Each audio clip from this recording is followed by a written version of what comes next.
आज के ब्लॉग की शुरुआत फिर कल वही सर मैं मुजफ्फरनगर गई थी। आप लोगों को मैंने पिछले ब्लॉग में बताया था और किस लिए गई थी ये मैं इस ब्लॉग में आपको बताना चाहती हूँ।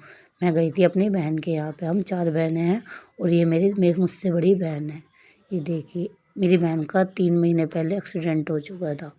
ये देखिए मेरी बहन का हॉस्पिटल में जब एक्सीडेंट हुआ था तब का ये वीडियो है। इनका 20 नवंबर को एक्सीडेंट हो चुका था और ये मेरठ एडमिट रही हैं।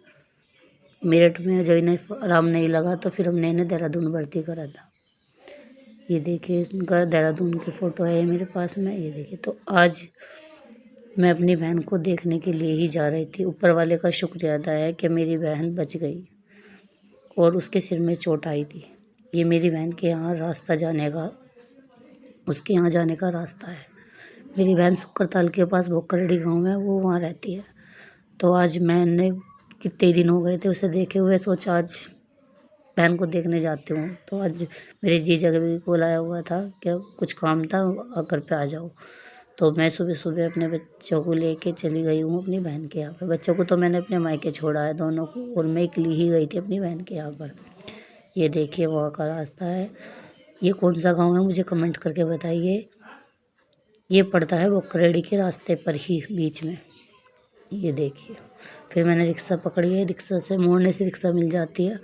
मैं गई हूँ फिर रिक्शा से। ये देखिए और फिर मैं अपने बहन के घर पहुँच गई थी। ये मेरी बहन की नंद खड़ी हुई है बारी। मुझे मेरी बहन की नंद घर पे ही मिल गई थी। चलो चलते हैं, आओ दिखाते हैं अपनी बहन का घर। ये मेरी बहन का घर है। ये बोक्करेडी में है। ये देखिए ये बोक्करेडी के ऑन रोड पे ही मेरी बहन का घर है। ये मेरी बहन का घर है।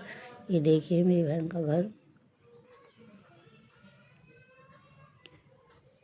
ये मेरी भांजी चाय बना रही है और फिर उन्हीं के सामने एक मंदिर था, हम उसमें गए थे। उसमें मेरी बहन ने मैंने प्रसाद बोला हुआ था, मैं बहन को लेकर प्रसाद चढ़वाने के लिए गई हूँ। यहाँ ये पुराना कुआं है। ये मेरा भांजा है।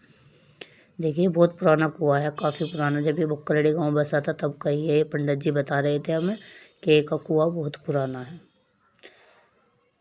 देखिए उसके बाद मैंने दीदी को लेके गई हूँ मंदिर, क्योंकि जब से उनका एक्सीडेंट हुआ था तब से वे घर से बाहर नहीं निकली थी और आज 3 महीने में वे घर से बाहर निकली है। ये देखिए मैंने इनको मंदिर लेके गई हूँ। ये मंदिर उन्हीं के पास में ही है, वो करड़ी गाँव में अड्डे पर ही। ये देखिए फिर मैंने भी भोले बाबा को जल चढ़ाया है। मैंने भोले बाबा को जल चढ़ाया। बहुत अच्छा मंदिर है। इसमें मैंने माथा टेका है और भोले बाबा को जल चढ़ाने के बाद में मेरी बहन ने और मैंने प्रसाद और पूजा दोनों कर ली थी। प्रसाद चढ़ाने के बाद में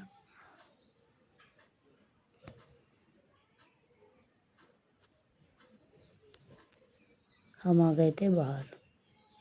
ये देखिए बाहर मैं फिर सारा पूरे मंदिर में घूमी हूँ। ये देखिए मैं पूरे मंदिर में घूमी हूँ। मेरी बहन है, देखो अब ठीक हो गए, ऊपर वाले का शुक्रिया अदा है। ये मेरी भांजी है।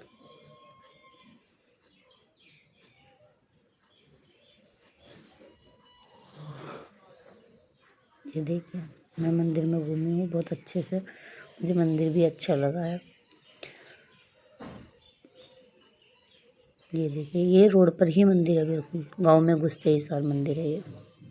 फिर हमें भूख लगने लगी थी। फिर हमने खाई है बिरयानी। यहाँ पे ये भैया बहुत अच्छी बिरयानी बनाते हैं। ये देखिए बहुत ही टेस्टी बिरयानी है इनकी। मैं जब भी अपनी बहन के यहाँ जाती हूँ मैं इनकी बिरयानी ज़रूर खाती हूँ, क्योंकि मुझे उनकी बिरयानी बहुत ही पसंद है। फिर मैंने और मेरी बहन ने, मेरे भांजे ने, हमने खाई बिरयानी। उसके बाद में बिरयानी बहुत टेस्टी है। आप जब भी आओ प्लीज़ ये बिरयानी ज़रूर खाना, बहुत ही अच्छी है। फिर मैं अपनी बहन के देवर की दुकान पे चली गई थी। उनकी हलवाई की दुकान है, वहाँ ये फेमस मिठाई तरबूज वाली। उन्होंने मुझे ये खिलाई, कह रहे कि राखी ये वाली मिठाई खा के देखो ये बहुत अच्छी है। उन्होंने फिर हमारा पकौड़ी से नाश्ता कराया।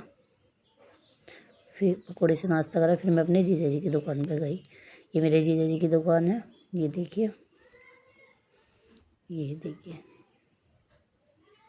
मेरा भांजा बैठा हुआ है और ये मेरे जीजा जी खड़े हैं। मेरी इस वाली बहन के 2 बेटे और 1 बेटी हैं और ये इनकी परचून की दुकान है वक्करड़ी गाँव में अड्डे पर ही। ये देखिए। फिर मैं अपनी बहन के यहाँ से आ गई थी घर। फिर मैं 12 बजे के करीब अपनी बहन के यहाँ से आ गई थी घर। घर आने के बाद में ये खा लीजिए चॉकलेट। आज का ब्लॉग इतना ही, कल फिर मिलते हैं एक नए ब्लॉग में। ये देखिए, बाय बाय। आशा करती हूँ आपको ये ब्लॉग अच्छा लगा हो।